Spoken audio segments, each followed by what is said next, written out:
Sore dan selamat hari Minggu.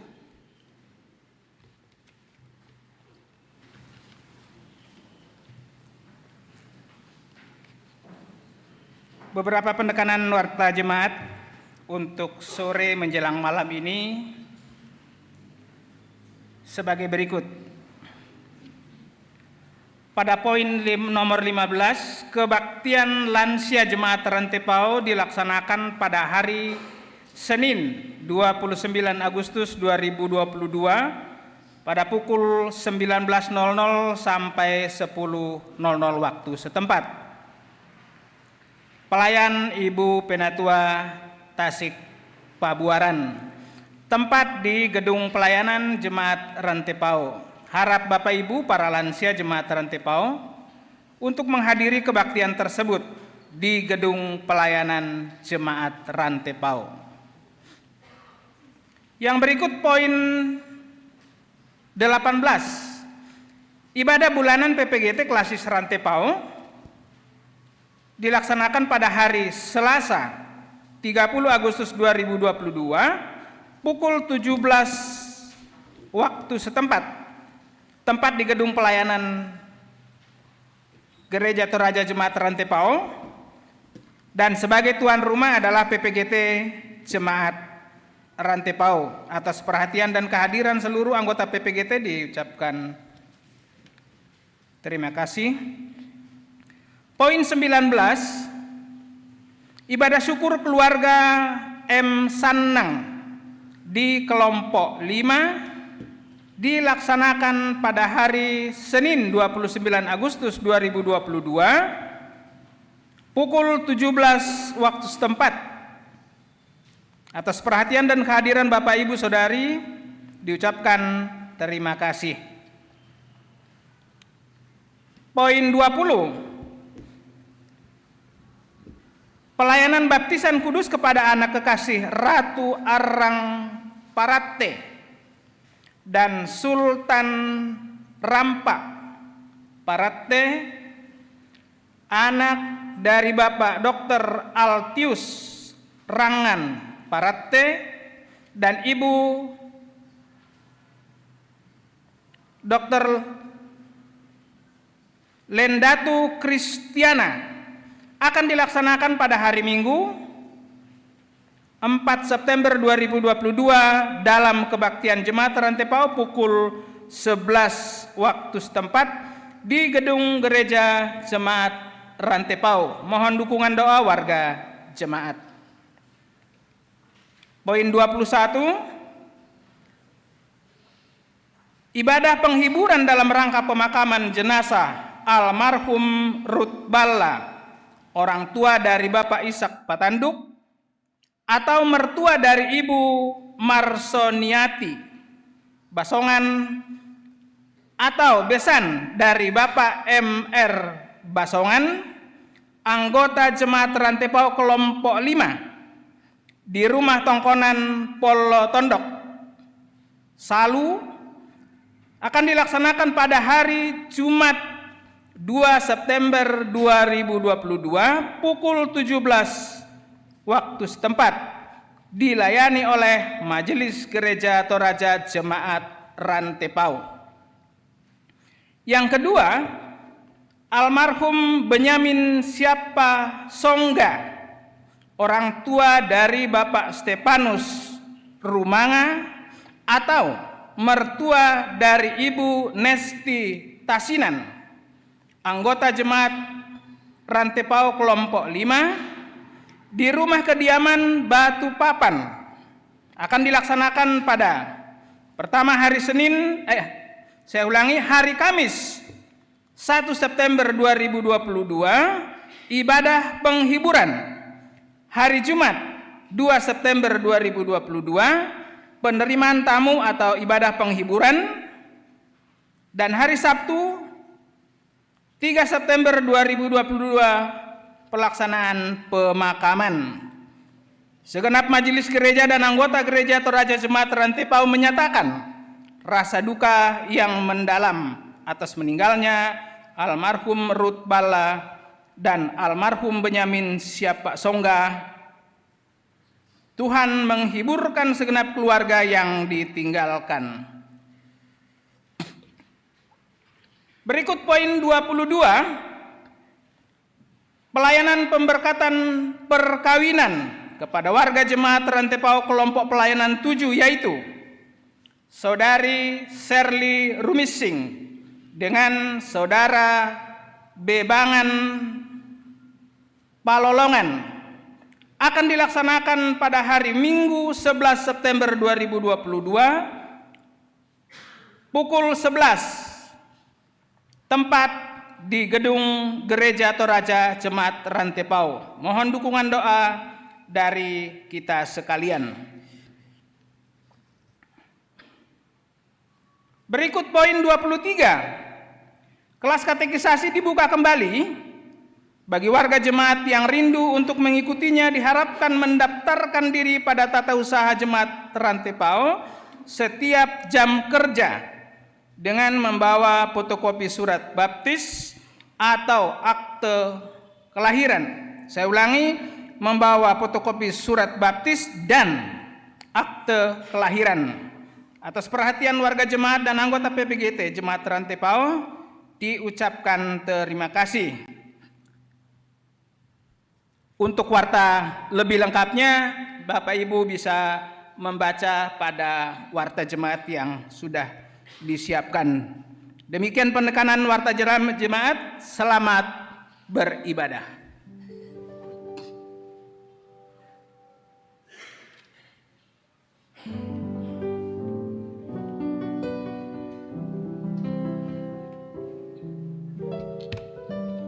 Shalom. Shalom. Jemaat kekasih Tuhan, mari kita siapkan hati dan pikiran kita untuk menghadap tahta kekudusan Allah dalam ibadah pada sore menjelang malam pada saat ini. Pujilah Tuhan, hai segenap umat yang dikasihinya. Sujudlah menyembah kehadiratnya yang kudus, sebab kasih setianya melimpah tiada berkesudahan dalam sepanjang perjalanan kehidupan kita hingga pada saat ini.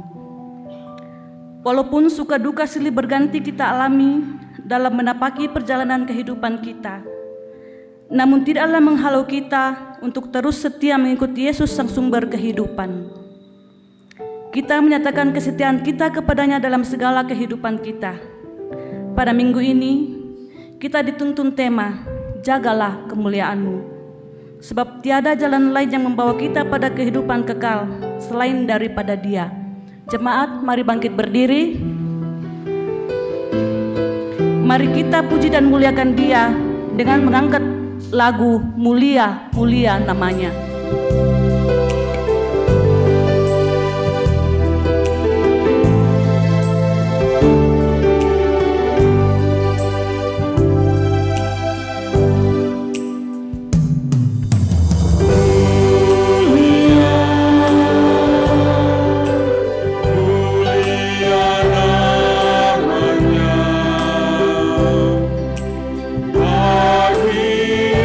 Yesus, kemuliaan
Salam dari semua orang kudus kepada kamu. Kasih karunia Tuhan menuntun dalam ibadah ini.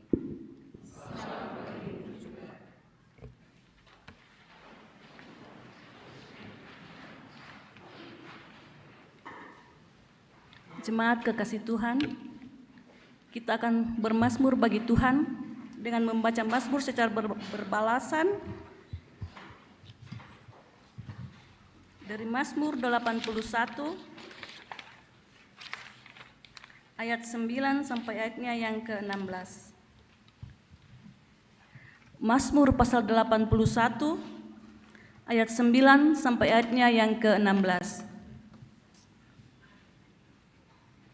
Dengarlah hai umatku, aku hendak memberi peringatan kepadamu.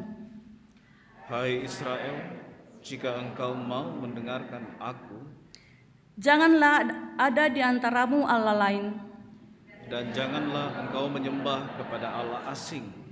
Akulah Tuhan Allahmu, Yang menuntun engkau keluar dari tanah Mesir. Bukalah mulutmu lebar-lebar, maka aku akan membuatnya penuh. tetapi umatku tidak mendengarkan suaraku. Dan Israel tidak suka kepadaku. Sebab itu aku membiarkan dia dalam kedegilan hatinya. Biarlah mereka berjalan mengikuti rencananya sendiri. Sekiranya umatku mendengarkan aku, Sekiranya Israel hidup menurut jalan yang kutunjukkan. seketika itu juga musuh mereka aku tundukkan. Dan terhadap para lawan mereka aku balikkan tanganku. Orang-orang yang membenci Tuhan akan tunduk menjilat kepadanya. Dan itulah nasib mereka untuk selama-lamanya. Amin. Kita sambut pembacaan Mazmur dengan menyanyikan Mazmur 81 ayat 1 dan 2.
Saudara-saudara, mari kita berdiri.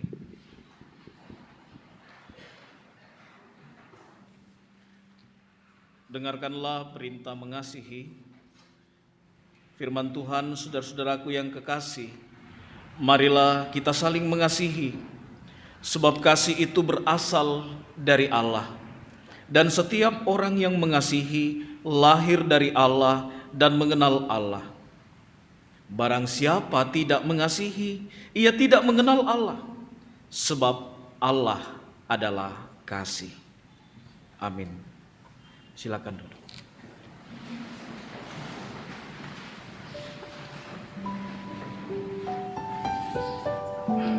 Saudara-saudara, menghayati perintah untuk saling mengasihi. Jikalau kita mau jujur di hadapan Tuhan, banyak di antara kita, bahkan kita semua yang hadir dalam ruangan ini, seringkali gagal menerapkan kasih itu. Saya mengajak kita menundukkan kepala di hadapan Tuhan. Mari kita merendahkan diri kita, dan masing-masing kita tunduk dalam penyesalan pengakuan dosa. Ya Bapa di sorga, pada kesempatan hari ini kami datang di hadapan hadirat-Mu. Kami mengakui segala dosa dan pelanggaran yang telah kami perbuat,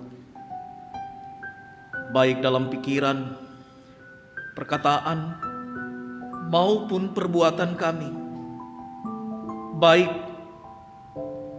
yang kami sengaja maupun yang tidak kami sengaja. Bahkan kami seringkali berusaha untuk menutupi segala dosa dan pelanggaran yang kami perbuat. Ya Tuhan, kami mohon pengampunan-Mu.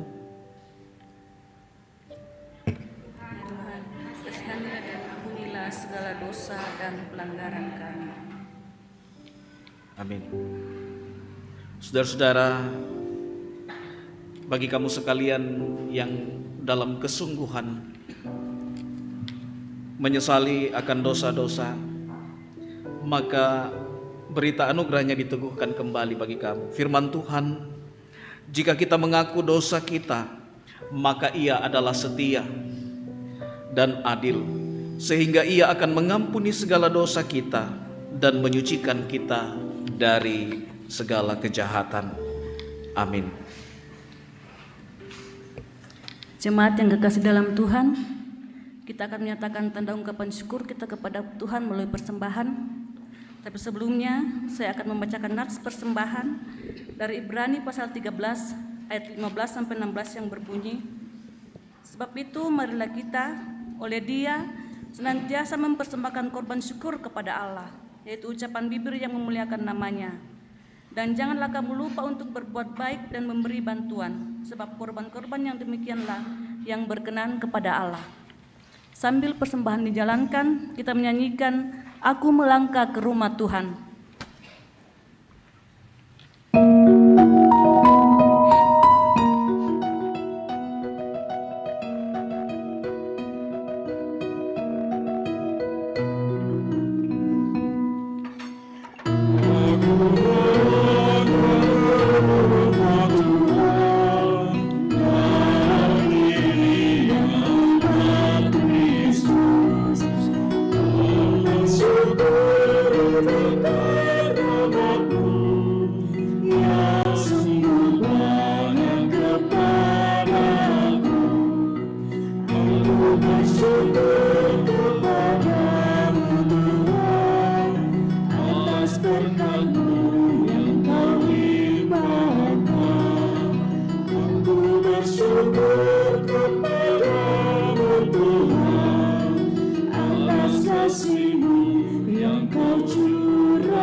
Aku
Mari kita berdoa. Bapa kami dalam surga, kami datang bersyukur kepadamu pada malam hari ini atas berkat dan kasih karunia yang Tuhan selalu siapkan bagi kami. Kami sudah datang membawa ungkapan persembahan kami, diri kami, hati kami. Kiranya Tuhan memberkati persembahan ini agar dapat digunakan dengan baik dalam pelayanan firman-Mu. Kami tetap berdoa untuk berkat-berkat yang ada pada kami. Tolong kami Tuhan untuk menggunakan dengan baik, dengan ucapan syukur, dan nama Tuhan dipuji dan dimuliakan. Terimalah ungkapan syukur kami, berkat yang kami serahkan ini Tuhan. Dalam Yesus Kristus kami datang kepada Bapa di surga. Amin.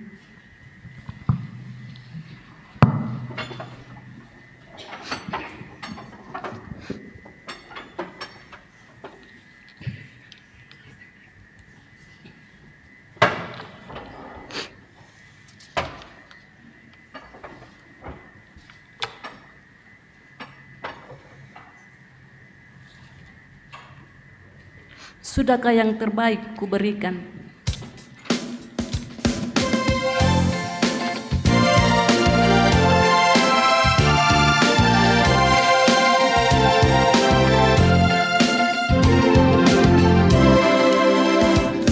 Sudahkah yang terbaik kuberikan kepada Yesus Tuhanku, besar pengorbanannya di Kalvari, Tuhan yang terbaik dariku. Berapa yang terhilang tak kucari, dan melepaskan yang terbelenggu. Sudahkah yang terbaik kuberikan kepada Yesus Tuhanku.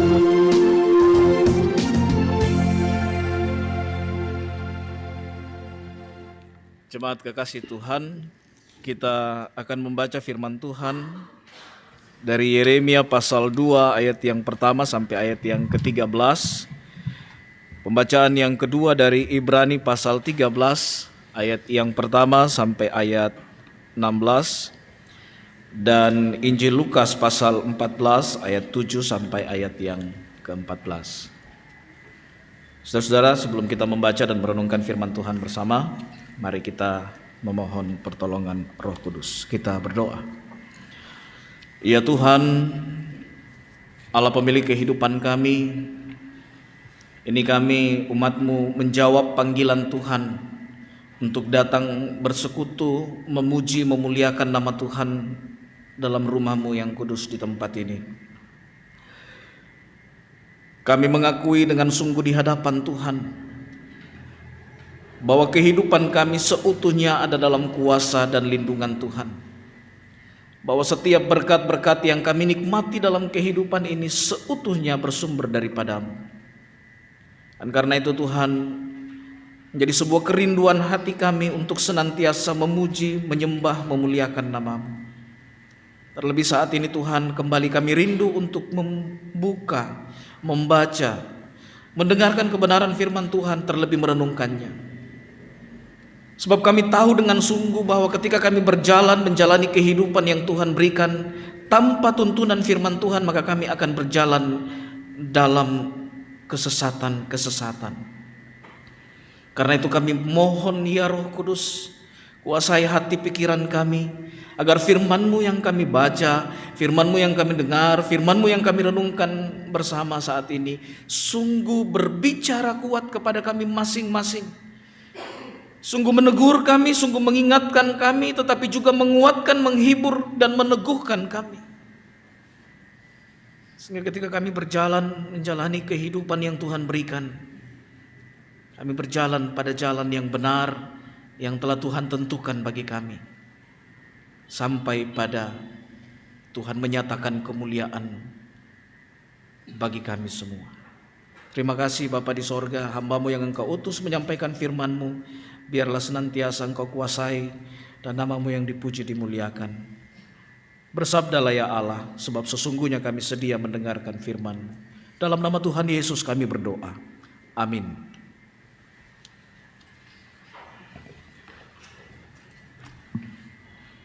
Pembacaan firman Tuhan yang pertama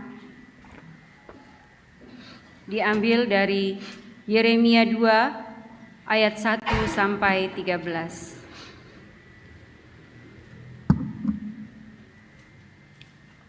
Yeremia pasal 2 ayat 1 sampai 13. Firman Tuhan. Israel murtad kepada Tuhan. Firman Tuhan datang kepadaku, bunyinya, pergilah memberitahukan kepada penduduk Israel, penduduk Yerusalem dengan mengatakan, beginilah firman Tuhan.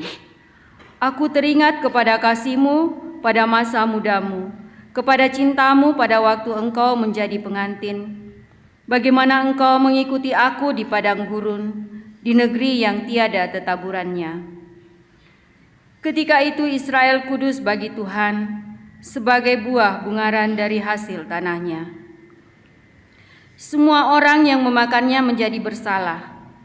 Malapetaka menimpa mereka, demikianlah firman Tuhan. Dengarlah firman Tuhan, hai kaum keturunan Yakub, hai segala kaum keluarga keturunan Israel. Beginilah firman Tuhan. Apakah kecurangan yang didapati nenek moyangmu padaku, sehingga mereka menjauh daripadaku, mengikuti dewa kesia-siaan, sampai mereka menjadi sia-sia? Dan mereka tidak lagi bertanya, di manakah Tuhan yang menuntun kita keluar dari tanah Mesir, yang memimpin kita di padang gurun, di tanah yang tandus dan lekak-lekuk, di tanah yang sangat kering dan gelap, di tanah yang tidak dilintasi orang dan yang tidak didiami manusia? Aku telah membawa kamu ke tanah yang subur untuk menikmati buahnya dan segala yang baik daripadanya.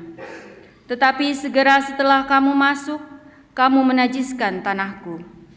Tanah milikku telah kamu buat menjadi kekejian.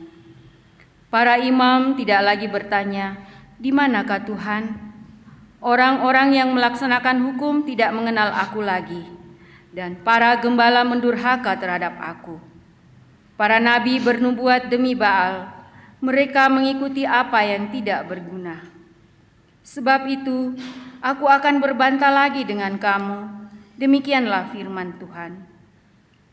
Dan dengan anak cucumu aku akan berbantah. Menyeberang sajalah ke tanah pesisir orang Kitim dan lihatlah. Suruhlah orang Kedar dan perhatikanlah dengan sungguh-sungguh. Lihatlah apakah ada terjadi yang seperti ini. Pernahkah suatu bangsa menukarkan Allahnya, meskipun itu sebenarnya bukan Allah? Tetapi umatku menukarkan kemuliaannya dengan apa yang tidak berguna. Tertegunlah atas hal itu, hai langit. Menggigil dan gemetarlah dengan sangat, demikianlah firman Tuhan. Sebab 2 kali umatku berbuat jahat. Mereka meninggalkan aku, sumber air yang hidup, untuk menggali kolam bagi mereka sendiri, yakni kolam yang bocor, yang tidak dapat menahan air. Amin, firman Tuhan.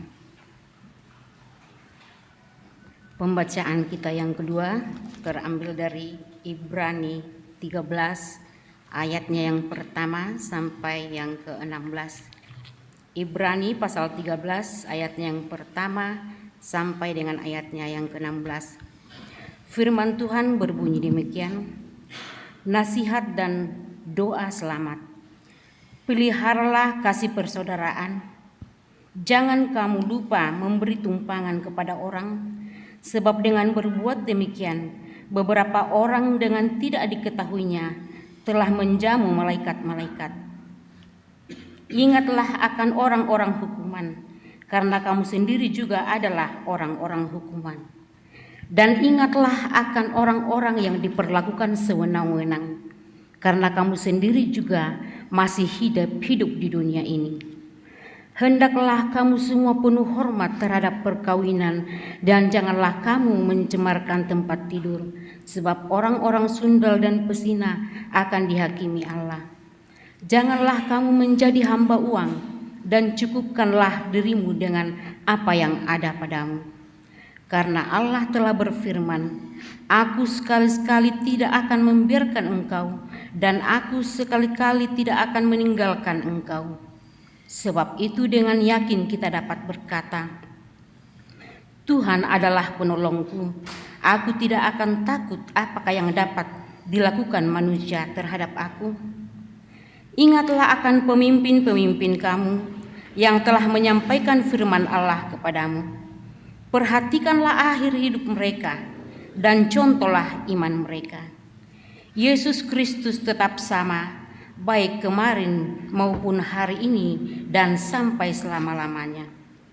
Janganlah kamu disesatkan oleh berbagai-bagai ajaran asing, sebab yang baik ialah bahwa hati kamu diperkuat dengan kasih karunia dan bukan dengan pelbagai makanan yang tidak memberi faedah kepada mereka yang menuruti aturan-aturan makanan macam itu. Kita mempunyai suatu mezbah, dan orang-orang yang melayani mezbah tidak boleh makan dari apa yang di dalamnya. Karena tubuh binatang-binatang yang darahnya dibawa masuk ke tempat kudus oleh imam besar sebagai korban penghapus dosa dibakar di luar perkemahan. Itu jugalah sebabnya Yesus telah menderita di luar pintu gerbang untuk menguduskan umatnya dengan darahnya sendiri. Karena itu, marilah kita pergi kepadanya di luar perkemahan dan menanggung hinaannya. Sebab di sini kita tidak mempunyai tempat tinggal yang tetap. Kita mencari kota yang akan datang. Sebab itu, marilah kita oleh Dia senantiasa mempersembahkan korban syukur kepada Allah, yaitu ucapan bibir yang memuliakan namanya. Dan janganlah kamu lupa berbuat baik dan memberi bantuan, sebab korban-korban yang demikianlah yang berkenan kepada Allah. Demikian firman Tuhan. Haleluya.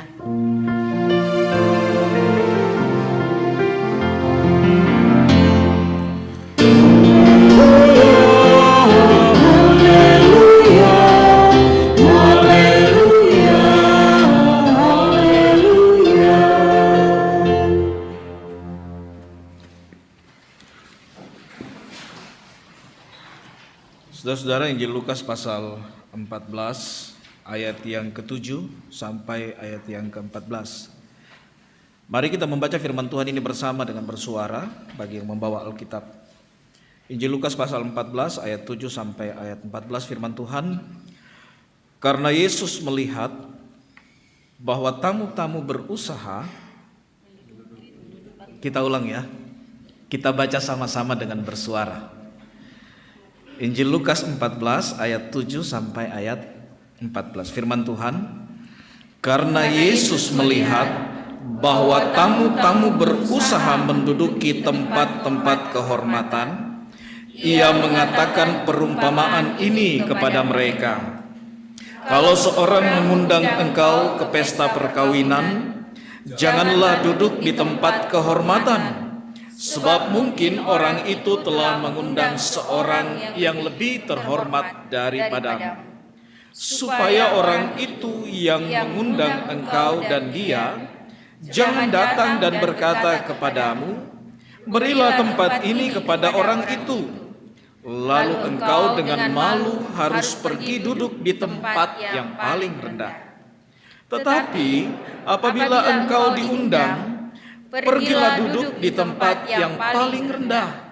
Mungkin tuan rumah akan datang dan berkata kepadamu, sahabat, silakan duduk di depan. Dan dengan demikian engkau akan menerima hormat di depan mata semua tamu yang lain. Sebab barang siapa meninggikan diri, ia akan direndahkan. Dan barang siapa merendahkan diri, ia akan ditinggikan. Ayat 12. Dan Yesus berkata juga kepada orang yang mengundang dia, apabila engkau mengadakan perjamuan siang atau perjamuan malam, janganlah engkau mengundang sahabat-sahabatmu atau saudara-saudaramu atau kaum keluargamu, atau tetangga-tetanggamu yang kaya, karena mereka akan membalasnya dengan mengundang engkau pula, dan dengan demikian engkau mendapat balasnya. Tetapi apabila engkau mengadakan perjamuan, undanglah orang-orang miskin, orang-orang cacat, orang-orang lumpuh, dan orang-orang buta. Dan engkau akan berbahagia, karena mereka tidak mempunyai apa-apa untuk membalasnya kepadamu. Sebab engkau akan mendapat balasnya pada hari kebangkitan orang-orang benar. Haleluya. Luar biasa firman Tuhan, kuresmanga puang.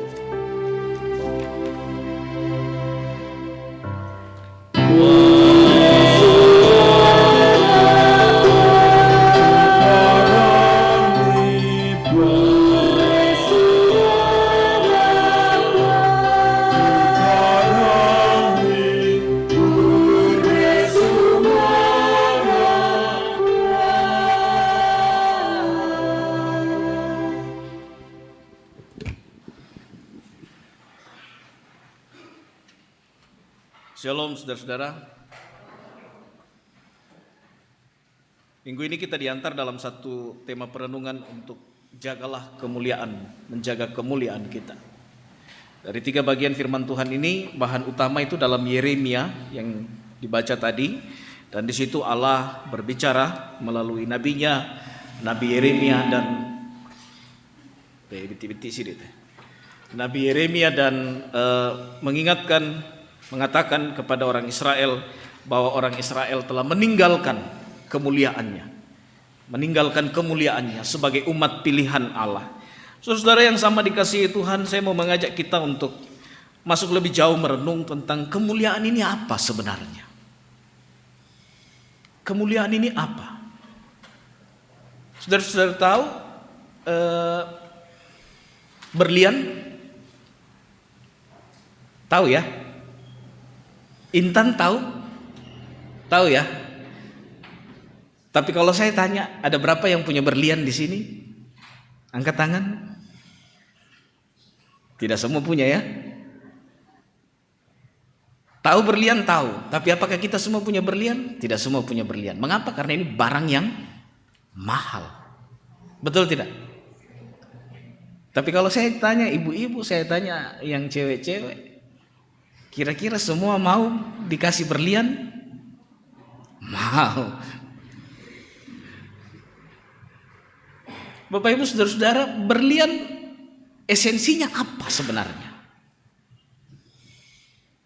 Dasar berlian ini apa sebenarnya? Berlian diambil dari langit atau dari tanah? Dari tanah, ditambang kan? Dan sebenarnya berlian ini adalah batu yang sangat keras. Jadi esensinya berlian itu adalah batu. Tapi mengapa berlian diperlakukan begitu istimewa, sementara batu yang lain, batu gunung misalnya, batu kerikil misalnya, diperlakukan berbeda dan tidak punya harga, tidak punya nilai yang sama? Apa yang membedakan sehingga berlian menjadi sesuatu yang dianggap mulia, batu mulia, sementara yang lain bukan batu mulia atau batu biasa-biasa saja? Atau kita bicara yang lebih sederhana lagi, emas misalnya. Semua orang memberi nilai terhadap emas sebagai batu yang punya harga luar biasa. Bahkan emas dijadikan simbol-simbol dalam berbagai kehidupan kita setiap hari. Para wanita dihiasi dengan emas. Pernikahan, simbol pernikahan ditukar dengan tukar cincin yang terbuat dari emas murni. Ada nilai yang melekat pada barang-barang ini yang kemudian dilihat sebagai sesuatu yang mulia. Dan nilai yang berbeda pada barang-barang tersebut yang kemudian membuatnya menjadi unik, membuatnya menjadi khusus, membuatnya menjadi spesial dan dihitung sebagai barang yang mulia. Karakter yang ada di dalamnya, nilai yang ada di dalam batu berlian, kekhususan yang ada pada batu berlian itu yang membuat dia menjadi dianggap mulia. Kita bicara yang lain, yaitu bapak-bapak ini yang mungkin banyak pakai dulu. Mikilalai para katoton na tren tuh batu apa? Batu akik. Ada yang masih pakai batu akik sekarang? Batu akik ini kan banyaknya di sungai-sungai diambil batu-batu biasa, kemudian dipoles, digosok sehingga dia menjadi begitu cantik dan dipasang. Nah, dia juga batu, tetapi dipoles, digosok. Harganya tidak masuk akal. Ada batu akik yang harganya bisa tembus puluhan juta bahkan ratusan juta. Tapi kalau di orang ingat bahwa sebenarnya ini hanya batu kali. Apakah dia punya karakteristik khusus juga? Sebenarnya tidak. Banyak ditemukan. Tapi kenapa nilainya bisa begitu mahal? Kenapa dia dihargai dengan begitu mahal? Bukan karena karakteristik khusus yang dia miliki, tapi lebih kepada pengakuan. Jadi orang mengakui bahwa batu tersebut punya nilai yang mahal. Jadi kemuliaannya berdasar dari sebuah pengakuan. Kemuliaannya bersumber dari pembenaran terhadap berapa nilai kemuliaan yang dimiliki batu tersebut. Berbeda dengan berlian, sumbernya ada pada karakternya. Nah, Bapak Ibu Saudara-saudara, ada yang lain lagi, satu lagi. Ini saya mau gambarkan untuk kita semua. Ada juga kemuliaan yang bukan karena kemuliaan itu dari karakternya, dari dalam dirinya sendiri, bukan juga kemuliaan itu karena pengakuan yang diberikan kepadanya dari orang lain, tetapi ada kemuliaan yang sifatnya karena dia melekat, diakibatkan dari kemuliaan yang lain. Kemuliaan yang lain.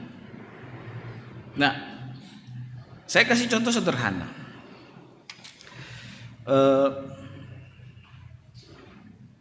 Matahari dan bulan. Matahari memancarkan cahaya yang begitu terang. Apakah bulan juga memancarkan cahaya? Tidak kan? Bulan tidak punya cahaya sendiri. Tapi mengapa ketika bulan purnama tiba yang tatiro langit itu, bulan juga bersinar? Dari mana sumber sinar bulan tersebut? Cahaya bulan itu dari pantulan matahari. Jadi kemuliaannya bulan itu bukan dari dirinya, bukan juga karena pengakuan sekitarnya, tetapi karena dia memancarkan sinar dari matahari. Nah, Bapak Ibu Saudara-saudara, kalau kita berbicara kemuliaan manusia, kita sebagai manusia, apa kemuliaan kita sebenarnya? Kalau kita kembali kepada kitab Kejadian, bagaimana Tuhan menciptakan manusia, hakikat manusia dalam Kejadian itu apa, Bapak Ibu Saudara-saudara? Anda dan saya ini dicipta dari apa? Bahan utamanya apa? Ada yang masih ingat kita dicipta dari apa? Dari debu dan tanah. So, hakikat manusia adalah debu dan tanah. Lalu apa yang membuat manusia yang dicipta Tuhan itu kemudian menjadi sesuatu yang mulia? Ketika Tuhan mulai menghembuskan nafas kehidupan ke dalam debu dan tanah yang Tuhan buat sedemikian rupa itu. Pada saat itu kemuliaan Allah masuk ke dalam diri manusia. Kemuliaan Allah hadir dalam diri saya, dalam diri saudara, dalam diri kita. Kemuliaan Allah. Dan Alkitab tidak main-main menggambarkannya. Alkitab menggambarkan manusia itu sebagai imago Dei, gambar dan rupa Allah. Mengapa? Sebab ada kehidupan yang bersumber dari Allah masuk, merubah tanah dan debu yang tidak punya harga menjadi sesuatu yang mulia. Tetapi kemuliaan manusia tidak sampai di situ saja Bapak Ibu Saudara-saudara. Kemuliaan manusia kemudian berlanjut pada sebuah kewenangan. Ketika manusia itu telah hidup, ketika manusia itu mulai melihat, Allah memberi perintah. Dan salah satu dari perintah Allah kepada Adam dan Hawa ialah kuasailah dan taklukkanlah. So jadi perintah ini Bapak Ibu Saudara-saudara menjadi sebuah perintah yang spesifik, hak khusus, dan itu membawa manusia menjadi makhluk yang mulia di antara ciptaan-ciptaan yang lainnya. Tuhan tidak berbicara kepada matahari, taklukkanlah dan kuasailah bumi. Tuhan tidak berbicara kepada singa, taklukkanlah dan kuasailah bumi. Tuhan tidak berbicara kepada pohon-pohon besar, taklukkanlah dan kuasailah bumi. Satu-satunya makhluk yang Tuhan katakan kepadanya, taklukkanlah dan kuasailah bumi, hanya kepada manusia. So, ada kemuliaan yang luar biasa melekat pada diri kita. Namun saudara-saudara, pertanyaan, sumber kemuliaan manusia dari mana? Kalau kita kembali merenung Bapak Ibu Saudara-saudara, sumber kemuliaan manusia bukan berasal dari dirinya sendiri. Sumber kemuliaan manusia bukan berasal dari pengakuan. Tapi sumber kemuliaan manusia karakternya sama seperti bulan dan matahari. Bahwa manusia memancarkan kemuliaan Allah melalui dirinya. Manusia tidak punya kemuliaannya sendiri secara hakikat, tetapi manusia hanya memancarkan kemuliaan Allah. Nah Bapak Ibu Saudara-saudara yang sama dikasihi Tuhan, itulah mengapa Yeremia berteriak kepada orang-orang Israel bahwa engkau telah meninggalkan kemuliaanmu. Sebab ketika mereka berpaling dari Allah, ketika mereka tidak lagi menyembah Allah yang benar, ketika mereka kemudian menyembah dewa-dewa yang lain, mereka sedang menjauhkan diri dari sumber kemuliaan itu. Mereka kehilangan cahaya kemuliaan Allah. Mereka tidak lagi mampu untuk bersinar terang memperlihatkan kemuliaan Allah yang luar biasa itu. Bapak Ibu Saudara-saudara yang sama dikasihi Tuhan, dalam kehidupan kita pribadi lepas pribadi, tatkala kita jauh dari Tuhan, tatkala kita meninggalkan Tuhan, tatkala kita melupakan Tuhan, maka pada saat itu sebenarnya kita sedang menjauhkan diri dari kemuliaan yang sejati. Kita tidak memancarkan kemuliaan Allah sebab kita jauh dari Allah. Tetapi ketika kita dekat dengan Tuhan, kita sedang memancarkan kemuliaan Tuhan. Sayangnya Bapak Ibu Saudara-saudara, umat Tuhan hari ini banyak yang jatuh dalam sebuah kesalahpahaman. Banyak yang gagal paham melihat bahwa kemuliaan yang mereka kejar dalam dunia itu berfokus pada kemuliaan seputar materi saja. Ibrani mengingatkan kita bahwa jangan kita menjadi hamba uang. Ada banyak orang hari-hari ini yang kemudian melekatkan kemuliaannya sebatas materi, harta, dan kekayaan.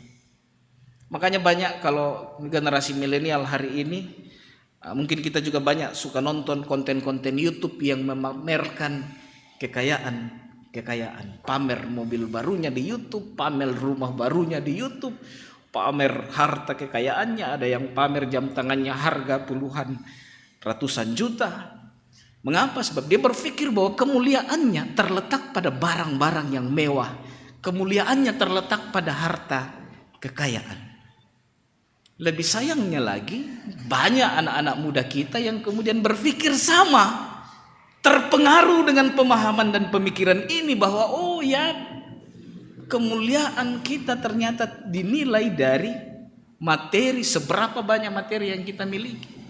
Bukan hanya kita, bukan hanya anak muda, orang tua banyak yang kemudian berpikir dan hanya mengejar materi dalam kehidupannya. Mengapa? Sebab Mereka juga tertipu dengan berpikir bahwa oh ternyata kemuliaan manusia itu diukur dari seberapa banyak materi yang kita miliki. Nah, Bapak Ibu Saudara-saudara, Ibrani jelas mengatakan jangan kamu jadi hamba uang. Jangan tertipu, kemuliaan semata. Kemuliaan yang sesungguhnya ada pada Kristus, ada pada Tuhan kita. Ketika kita dekat dengan Tuhan, seberapa sederhana penampilan kamu akan terlihat lebih mulia. Coba Mazmur pernah sadar betul ketika dia berkata, Raja Daud saja, Salomo bahkan dalam kemuliaannya menggunakan pakaian yang begitu besar, tapi ketika dibandingkan dengan bunga bakung di padang, Salomo kalah gagah. Mengapa? Sebab ada kemuliaan Allah yang membuat bunga bakung itu begitu luar biasa. Bapak Ibu Saudara-saudara yang sama dikasihi Tuhan, ada banyak lagi tipuan-tipuan yang mencoba membuat kita berpikir bahwa kemuliaan terletak juga pada yang disebutkan dengan selain harta dan kekayaan, juga pada pangkat, kedudukan, jabatan. Itu yang digambarkan oleh Yesus dalam perumpamaan, bahwa orang-orang yang dianggap mulia adalah orang-orang yang duduk, dipersiapkan tempat duduk khusus di depan dan lain sebagainya. Sehingga banyak orang yang berebut kedudukan, banyak orang yang berebut jabatan, sebab mereka mengejar yang namanya kita menjadi orang yang mulia. Ketika kita menjadi orang yang memiliki jabatan, ketika kita menjadi orang-orang yang memiliki posisi-posisi atau kedudukan-kedudukan. Bapak Ibu Saudara-saudara, secara gamblang Yesus mengatakan itu hanya pengakuan. Masalah jabatan, masalah kedudukan, kemuliaannya melekat pada pengakuan orang lain. Jangan cari pengakuan dari sesama manusia, carilah pengakuan dari Allah. Ketika saudara-saudara menjadi pribadi-pribadi yang digambarkan dalam Ibrani, bagaimana kita hidup sebagai murid-murid Kristus, dan ketika kita menerapkan apa yang dikatakan oleh Lukas dalam pembacaan kita tadi pada ayat 12 sampai ayat 14, maka saudara-saudara, sebenarnya kita sedang mencari sebuah pengakuan kemuliaan dari Allah sendiri. Bahwa Allah mengakui dalam diri kita ketika kita menjadi pribadi-pribadi yang dituntut seperti yang digambarkan dalam Lukas pasal 14 ayat 12 sampai 14, maka Allah melihat kita sebagai pribadi-pribadi yang mulia, yang memancarkan kemuliaan Allah. Saudara-saudara yang sama dikasihi Tuhan, menutup perenungan ini, saya mengajak kita untuk merenung kembali akan nilai kemuliaan yang hendak kita kejar. Apakah kita mendasari kehidupan kita dengan nilai kemuliaan yang didasarkan pada materi? Apakah kita mengejar kemuliaan hidup kita yang didasarkan pada jabatan, kedudukan, nama baik, pengakuan dari orang lain? Ataukah kita mengejar kehidupan kemuliaan kita sebagai murid Kristus dengan melekat pada Kristus? Kalau kita menjadi pribadi-pribadi yang melekat pada Kristus, percayalah, kemuliaan Kristus akan memancar dari diri kita.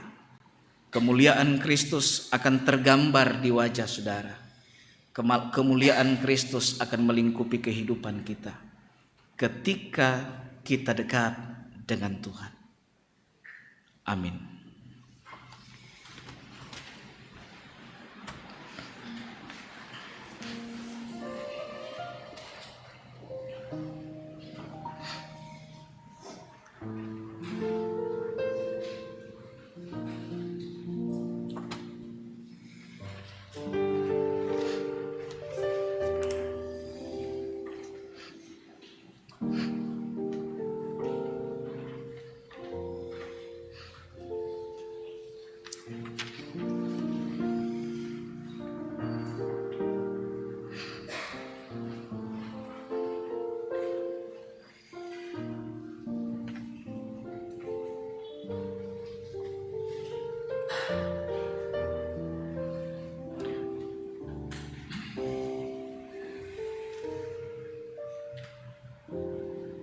Saudara-saudara, mari bersama-sama kita tenangkan hati pikiran kita dan kita satu dalam doa syafaat. Kita berdoa. Ya Allah, kami bersyukur kebaikan-Mu terus Engkau nyatakan bagi kami. Kami bersyukur ya Tuhan bahwa firman-Mu menyapa kami. Firman-Mu mengingatkan kami bahwa kemuliaan kami sebagai ciptaan Tuhan bersumber dari Tuhan. Dan karena itu ya Tuhan, kami mau terus dekat dengan Tuhan. Kami terus mau bergumul, bergaul dekat dengan Tuhan. Kami percaya bahwa kemuliaan Kristus memancar dari diri kami masing-masing. Terima kasih Tuhan untuk firman-Mu. Mampukan kami ya Roh Kudus untuk berjalan menuruti kebenaran firman Tuhan dalam hidup ini. Bapa di sorga, Engkau mengenal setiap pribadi-pribadi umat-Mu yang datang bersekutu dalam rumah Tuhan pada saat ini. Masing-masing mereka Engkau kenal kehidupan mereka, tugas tanggung jawab mereka, pekerjaan yang Tuhan berikan bagi mereka untuk mereka kerjakan dan upayakan dalam kehidupan ini. Tuhan Engkau Allah Maha Kasih, beri kemampuan, beri kekuatan kepada umat-Mu dalam mereka bekerja, dalam mereka berusaha, dalam mereka berupaya mengerjakan tanggung jawab pekerjaan yang Tuhan berikan dengan sungguh-sungguh, dengan sebaik-baiknya.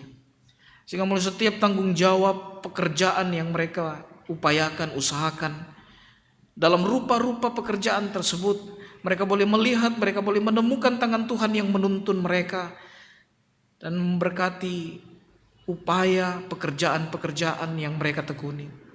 Dan mereka boleh melihat berkat-berkat Tuhan melalui semua itu. Engkau memberkati ya Tuhan umat-Mu dalam mereka menjalani kehidupan mereka. Dan rupa-rupa tantangan yang datang dan hadir dalam kehidupan. Kami percaya Engkau Allah Maha Kasih yang akan menolong setiap umat-Mu dalam mereka menjalani kehidupan. Kami berdoa ya Tuhan bagi orang tua kami yang telah lanjut usia. Tuhan beri mereka semangat, sukacita dalam mereka menjalani kehidupan di usia yang telah lanjut. Sehingga mereka tetap melihat tangan kasih Tuhan. Mereka tetap melihat bahwa Tuhan menolong, memberkati dan berjalan bersama dengan mereka. Nama Tuhan dipuji dan dimuliakan. Kami berdoa bagi para pemuda-pemudi kami. Tuhan tolong para pemuda-pemudi kami dalam menghadapi tantangan zaman yang semakin berat hari-hari ini. Biarlah para pemuda-pemudi kami tetap boleh bertumbuh, berkarya dan menjadi saksi-saksi Kristus dimanapun mereka berada. Tuhan taruh, Tuhan tempatkan. Sehingga mereka boleh menjadi pemuda-pemudi yang membanggakan keluarga dan menyenangkan hati Tuhan. Kami berdoa ya Tuhan bagi anak-anak kami yang sedang dalam masa bermain, bertumbuh, belajar. Tuhan berkati anak-anak kami, lindungi, sertai. Sehingga mereka boleh belajar hal-hal yang baru, yang baik menjadi bekal mereka di masa yang akan datang. Dalam pengajaran yang baik, pendampingan yang baik dalam keluarga mereka masing-masing, dalam pendidikan yang mereka jalani. Kami percaya Tuhan akan memberkati anak-anak kami dalam mereka bertumbuh, bermain dan belajar. Bapa di sorga, kami mendoakan saudara-saudara kami, sidang jemaat Tuhan yang berada dalam kelemahan tubuh, Ibu Marta Lobo yang berobat di Jakarta, Ibu Elizabeth Fani di rumah, Bapak Yohanes di Rumah Sakit Wahidin, Ibu Kala Hussein Pirade di Jakarta, dan saudara-saudara kami yang lain yang tidak kami sebutkan namanya satu persatu, namun sedang bergumul dalam sakit penyakit, kelemahan tubuh. Atau mungkin ada di antara umat-Mu ya Allah yang saat ini sedang hadir beribadah bersama dengan kami, namun sebenarnya mereka sedang bergumul dengan sakit penyakit dalam diri mereka. Tuhan, kami percaya Engkau Allah yang berkuasa. Hadirlah Engkau sebagai tabib yang ajaib bagi saudara-saudara kami yang bergumul dengan sakit penyakitnya. Hadirlah Engkau sebagai tabib yang ajaib bagi saudara-saudara kami yang merindukan kesembuhan. Biarlah kuasa kesembuhan daripada-Mu mengalir bagi saudara-saudara kami dalam kelemahan tubuhnya. Tuhan berkati, Tuhan pakai para medis, obat-obatan, perawatan yang diberikan keluarga. Biarlah melalui semua itu ada juga berkat kesembuhan bagi saudara-saudara kami yang berada dalam pergumulan dan kelemahan tubuh. Bapa di sorga, kami berdoa untuk sidang jemaat-Mu yang mengalami pertambahan usia yang namanya tercantum dalam warta jemaat. Kami bersuka cita bersama dengan jemaat Tuhan yang bertambah, mengalami pertambahan usia. Seiring dengan pertambahan usia, kami percaya berkat Tuhan semakin Tuhan berikan pada mereka. Berkat-berkat Tuhan mereka rasakan, sukacita menjadi bagian hidup mereka. Kami berdoa ya Tuhan untuk pelayanan-pelayanan di jemaat Rantepao. Biarlah kasih penyertaan Tuhan senantiasa menolong hamba Tuhan di tempat ini dalam tugas tanggung jawabnya sebagai gembala jemaat, dalam memimpin jemaat Tuhan. Biarlah kasih penyertaan Tuhan senantiasa beserta dengan keluarga hamba-hamba Tuhan di tempat ini dalam mereka mengangkat pelayanan.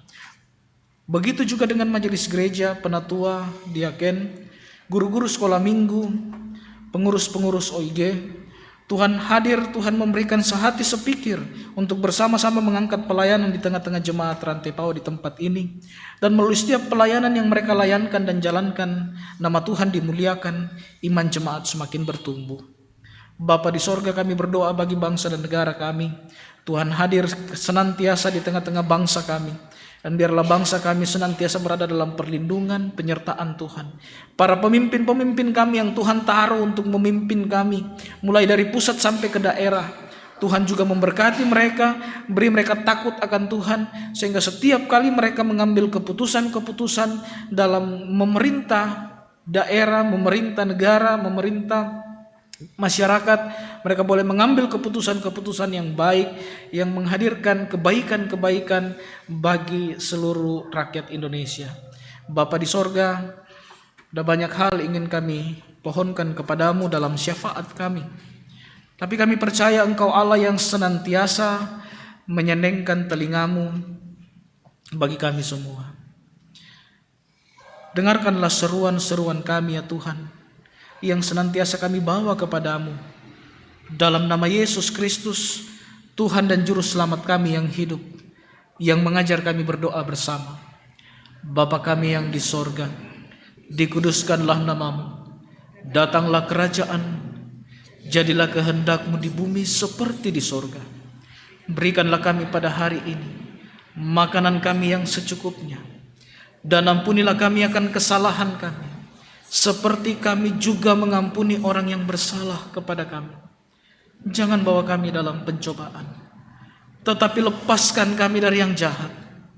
Karena Engkaulah yang mempunyai kerajaan dan kuasa dan kemuliaan sampai selama-lamanya. Amin. Saudara-saudara, saya undang untuk berdiri.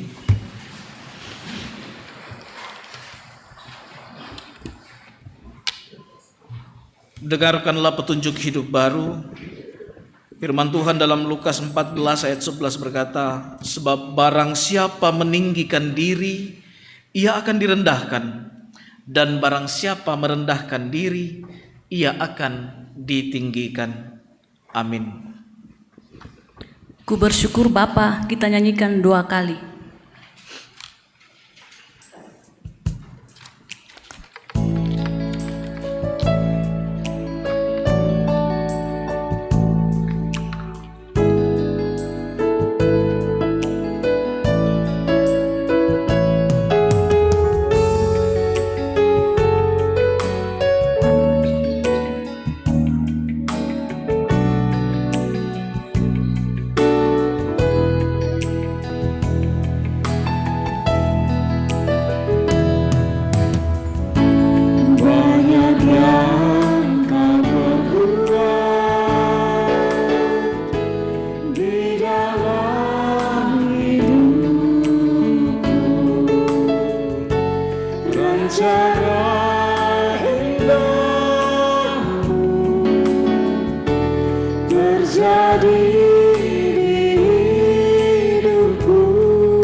Saudara-saudara, pergilah, jagalah senantiasa kemuliaan Allah yang telah dianugerahkan dalam Yesus Kristus melalui tindakan-tindakan melayani sesama dengan penuh kerendahan hati. Arahkan hati dan pikiranmu pada Kristus Tuhan kita dan terimalah berkat Tuhan. Tuhan memberkati engkau dan melindungi engkau. Tuhan menyinari engkau dengan wajah-Nya dan memberi engkau kasih karunia. Tuhan menghadapkan wajah-Nya kepadamu dan memberi engkau damai sejahtera.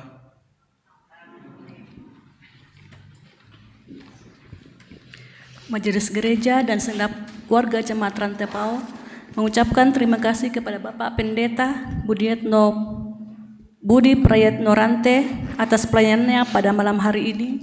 Kiranya Tuhan senantiasa memberkati Bapak dan keluarga dalam pelayanan sepanjang minggu ke depan. Sebagai nyanyian syukur kita pada malam hari ini, mari kita menyanyikan Kecaplah dan Lihatlah.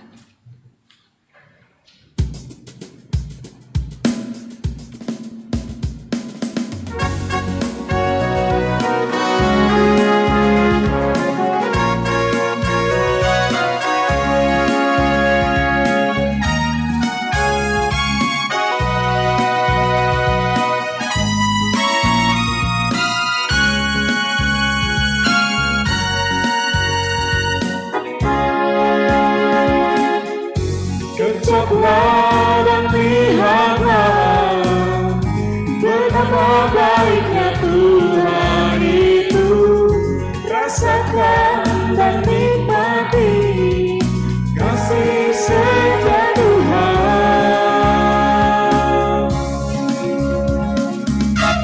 Kecaplah dan lihatlah betapa baiknya Tuhan itu. Rasakan dan nikmati kasih setia Tuhan. Seterbaik Tuhan, sangat baik Tuhan, Allah yang mengasihiku, Allah yang melihatku.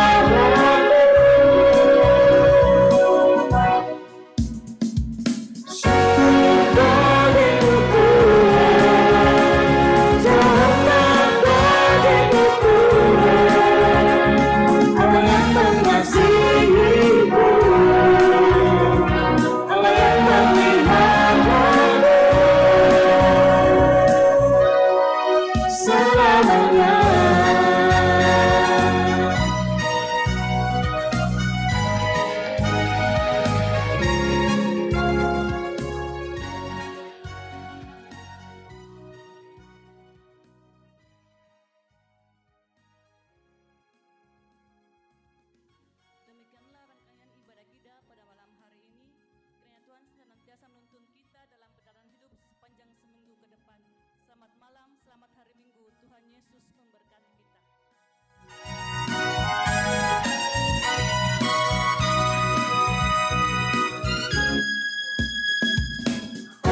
Kecaplah dan lihatlah betapa baiknya Tuhan itu. Rasakan dan nikmati kasih setia